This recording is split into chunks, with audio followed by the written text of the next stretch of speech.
महान दिव्यदर्शी ऋषि विश्वामित्र एक पावन वन में निवास करते थे, जिसे उन्होंने तपोस्थली के रूप में मान्यता दी थी।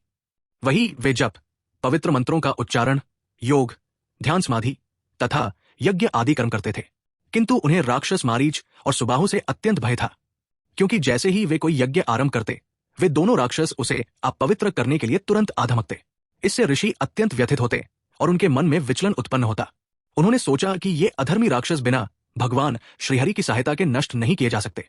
तब उन्हें ज्ञात होता है कि भगवान तो धरती का भार उतारने के लिए पहले ही जन्म ले चुके हैं।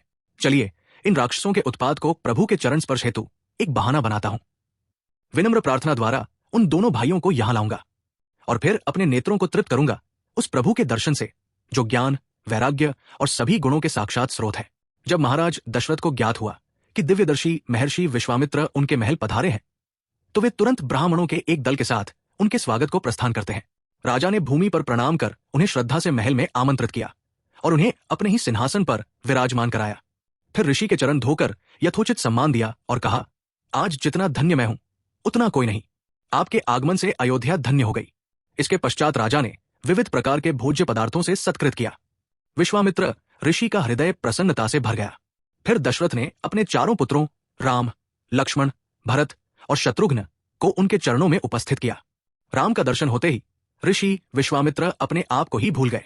वे श्रीराम के मुख कमल को निहारते रहे, जैसे चकोर पक्षी पूर्णिमा के चंद्रमा के सौंदर्य में मोहित हो जाता है। हर्षित होकर राजा दशरथ ने ऋषि से कहा, भगवान, आपने आज जिस कृपा की वर्षा की है वो पहले कभी नहीं की। कृपया बताइए किस उद्देश्य से पधारे हैं। मैं आपकी आज्ञा का तत्काल पालन करूंगा। विश्वामित्र ने उत्तर दिया, हे राजन, मुझे असुरों की अत्यधिक पीड़ा सहनी पड़ रही है। वे मेरे यज्ञों का विध्वंस करते हैं। अतः मैं आपसे एक विनती करने आया हूं। मुझे रघुवंश के अधिपति श्रीराम को उनके अनुज लक्ष्मण सहित प्रदान करें। उनके साथ ही ये राक्षस नष्ट होंगे और मुझे शांति प्राप्त होगी। ऋषि विश्वामित्र ने अत्यंत करुण वाणी में कहा, हे राजन, अपने पुत्रों को मुझे आनंद पूर्वक सौंप दीजिए। मोह या अज्ञानता इस धर्म मार्ग में बाधक न बने। आपको इस कर्तव्य से अपार पुण्य और अमिट कीर्ति प्राप्त होगी और आपके पुत्र स्वयं दिव्यता को प्राप्त करेंगे।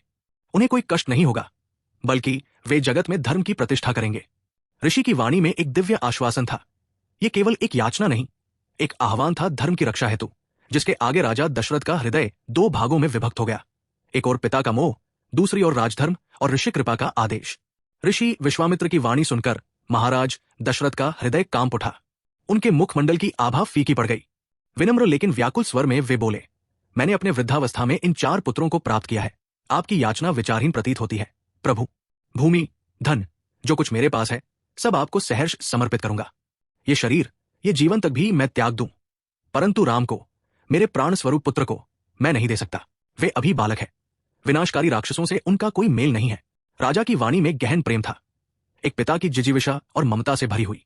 और उसी मधुरता में ऋषि विश्वामित्र ने एक गूढ़ संतोष अनुभव किया।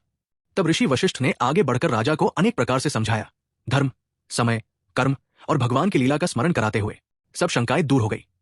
तब राजा ने अश्रुपूरित नेत्रों से राम और लक्ष्मण को बुलवाया, उन्हें हृदय से लगाकर अनेक उपदेश दिए और फिर ऋषि से कहा, मुनिवर, ये दोनों पुत्र मेरे जीवन का सार है। अब आप ही इनका मार्गदर्शक हो।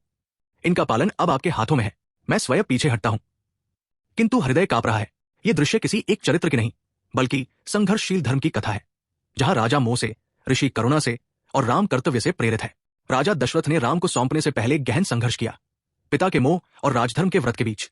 जीवन में कई बार हमें अपने व्यक्तिगत सुख को त्याग कर व्यापक हित के लिए निर्णय लेना पड़ता है।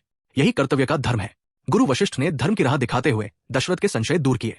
जब जीवन भ्रमित करे, गुरु का वाणी ही दिशा देती है। हमेशा एक ऐसा व्यक्ति खोजें जो आपको समय, सत्य और धर्म का सम्यक ज्ञान दे सके। राम की यात्रा केवल एक अवतार की नहीं, वो उस चेतना की है जो हर मानव के भीतर है, जो सेवा करना जानता है, जो भावनाओं को संतुलित रखता है और जो धर्म को आत्मा की गरिमा मानता है। आपके भीतर भी एक राम है। प्रत्येक निर्णय में रामत्व को जगाइए। यदि इस कथा ने आपके भीतर कोई स्पर्श जगाया हो तो Safarnama with portrait maker channel को लाइक, शेयर और सब्सक्राइब करें।